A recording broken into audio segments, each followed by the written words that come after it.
Panna Mária sa už dlhé roky zjavuje na mnohých miestach vo svete. Jej prosby akoby boli stále rovnaké. Prosí o modlitby, pokánie. Vedie nás jasnou, bezpečnou cestou k Bohu, no my často nepočujeme, nechceme, neodpovedáme.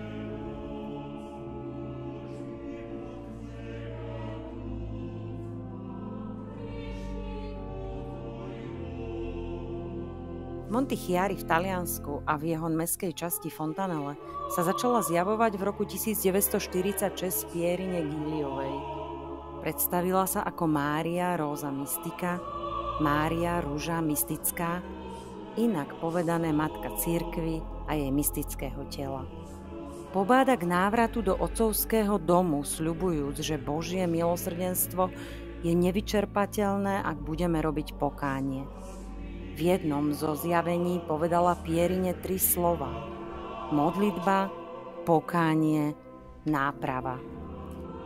Vstúpili sme do jubilejného roku 2025, ale zamysleli sme sa už nad tým, čo to pre nás znamená. Myslíme si, že je to len o púti do Ríma? To by bolo naozaj málo.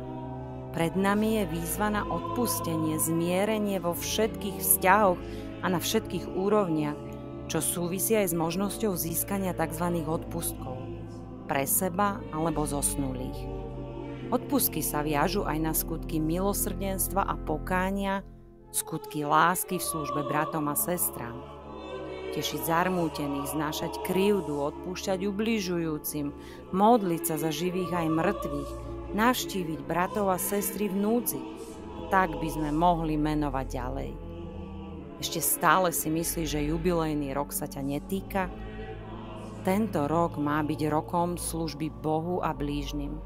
Tak prestaňme všetko len kritizovať a frfľať. Chyťme sa konkrétnych skutkov.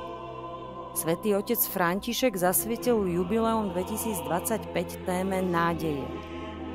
Nádej, ktorá nás má motivovať k lepšiemu životu a hlbšiemu duchovnému spojeniu.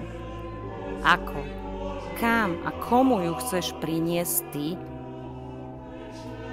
Košická arcidiecéza pozýva na večery milosrdenstva.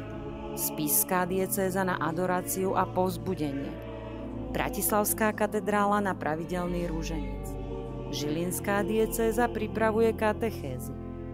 A čo my? Ako sa zapojíme? Už ste o tom premýšľali? Tento rok je pre nás všetkých príležitosťou na prehlbenie viery a modlitby.